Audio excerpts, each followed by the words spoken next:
Sinem increased her subscriber list by 30% and generated an extra $6,000 in revenue in just 3 months. And she did this by fixing a critical yet common issue with her automatic email introductions, also known as her welcome sequence for new subscribers. The problem is most creators totally ignore this. There are some very key mistakes they make which lead to lower open rates and as a result, fewer conversions for their business. So today we're going to reveal what these mistakes are, how you can avoid them, and what you can do differently to supercharge your own results. The first thing we're gonna cover has caused so many creators to lose email subscribers as fast as they gain them, meaning that you can put in days of work and energy only to see very little results from your efforts. But before we dive deep into why this is and how to prevent it, we first need to understand the feature that helps Sinem gain 4,583 subscribers to her newsletter in just 3 months. And this feature is Recommendations. Recommendations allows you to grow your audience with collaboration, but it comes with its unique challenges, especially when welcoming new people in. If we think about traditional subscribers, they already know and trust you. They've engaged with your content and they already kind of like you. On the flip side, subscribers that come in from recommendations are most likely only hearing about you for the first time. And this is where the first mistake comes in. Welcoming your recommended subscribers the same way that you do your traditional subscribers. If you make this mistake, you risk losing them before they even reach your second email. So how did Sinem manage to overcome this issue?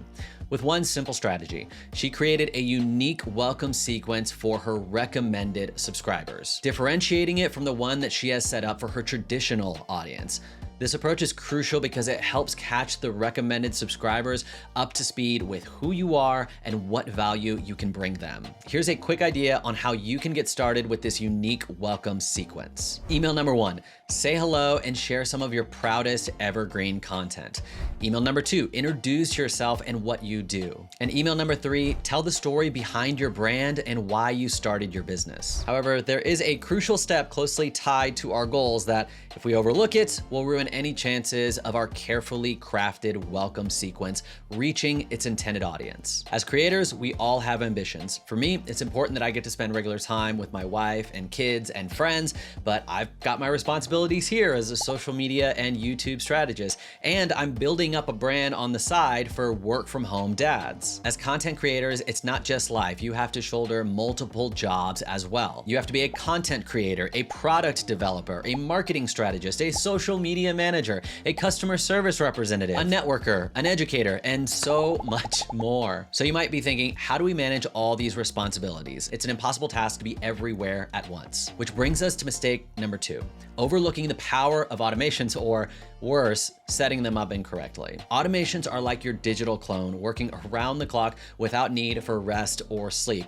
But if we mess up, say by bombarding our audience with too many emails, we risk pushing our subscribers away. But when automations are done correctly, they can save us invaluable time and significantly increase engagement with our audience, which is exactly what Sinem used to achieve her results. Sinem realized that every new subscriber coming through recommendations is automatically associated with a form called Creator Network in her ConvertKit account. By connecting this form to a new automation, she ensured that everyone that came in as a Creator Network recommendation received a tailored welcome sequence. All right, so let's get into what else might be causing people to hit the unsubscribe button before they even get to know you. So they've joined your list through a recommendation and they got your welcome email and they're learning a little bit about you. Maybe something is starting to brew there, but they've still just met you. You haven't really taken them out to coffee yet, so to speak. So you wouldn't want to metaphorically go in for the kiss quite yet because that's way too forward. But it's the exact way that some marketers treat their subscribers. Think about how you normally interact with subscribers who've discovered you through your other content. These people come in warm, familiar with who you are and what you stand for,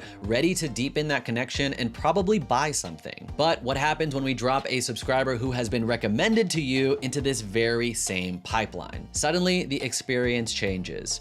For a recommended subscriber who might not be as familiar with your work, getting pitched with a product right away is gonna feel abrupt and a bit awkward. It's easy for us as content creators to forget that not all audiences are created equal, and treating them as such leads to missed opportunities and mixed signals. And that leads us to mistake number 3, selling too quickly. The key here is to understand the unique journey of these subscribers. Unlike your regular audience, they might need a little bit more time to trust you and what you have to offer. A useful strategy is to implement a temperature check within your sequence, a way to gauge their engagement and readiness. For example, Jason Resnick helps creators with their email marketing and automations. He created something called the Quick Wins email.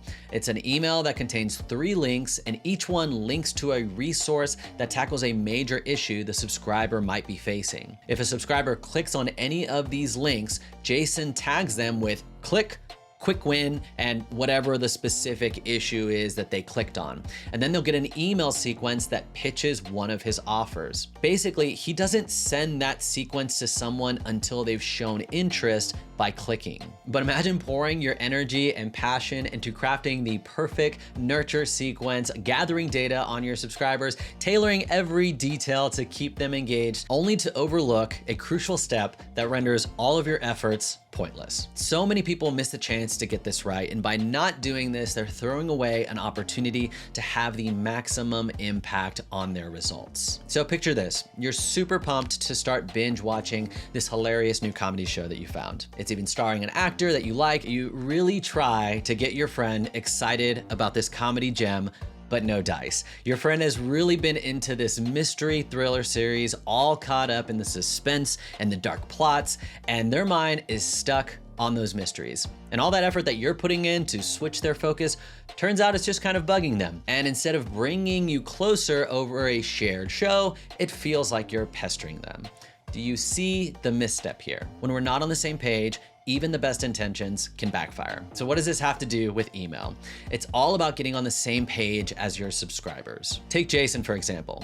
By making one tiny change, he managed to take his open rate of recommended subscribers from 27% to 56%. In other words, he got on the same page with his new subscribers. And all it took was a change of his subject line from this to this. You see, he could tell from his results that the original subject line wasn't resonating with the audience. So he took note and made the right change. He also did a couple things like moving links higher and making emails shorter to increase engagement. But this wouldn't have been the case if he made mistake number 4, ignoring the data. We think we know our followers, especially the loyal ones. But those new faces, they might see things differently, and we're missing out if we're not listening. So make sure you use your data to help you get on the same page as your new subscribers. But there's one more mistake which could make all of this hard work come toppling down. It's something that's really easy to fix, but when left unnoticed, it can cause so much damage to your subscriber count. Let's say you've got your email sequence working like a well-oiled machine. Then you shoot out a broadcast and your unsubscribes increase. Part of that is normal. The average unsubscribe rate is 0.5%. But if you're getting a lot of folks unsubscribing, here's what may be happening. Your subscribers start feeling like you're everywhere and not in a good way. If they're hearing from you too much, it can lead to unsubscribes, or worse, the "this is spam" button. Setting up that automated sequence felt like a win, but then you want to send your normal weekly newsletter as a broadcast, and you're like, uh-oh, I don't want to be that annoying friend. Am I sending too many emails? Did they get that automated sequence? Is it still too soon to send my normal weekly newsletter on top of that? So what's the move? While there isn't one standard that applies to all creators, as some creators are sending daily emails, others are sending weekly, and some are sending less frequently than that, here are a couple things you can do. Jason emails 6 times per week, and it's a mix of automated email sequences and broadcasts. He knows his sequence emails go out every day except Wednesday, Saturday, and Sunday. So those are the days that he knows that he can send out his broadcasts. Kyle Adams, a creator growth manager here at ConvertKit who has his own newsletter,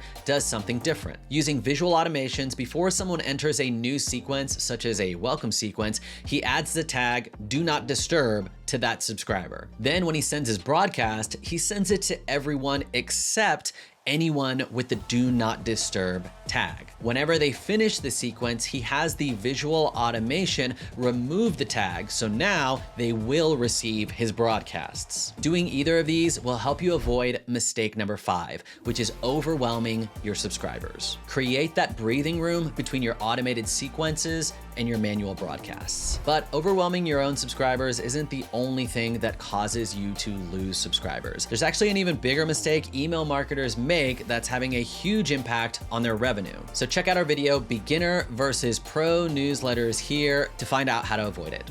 We'll see you over there.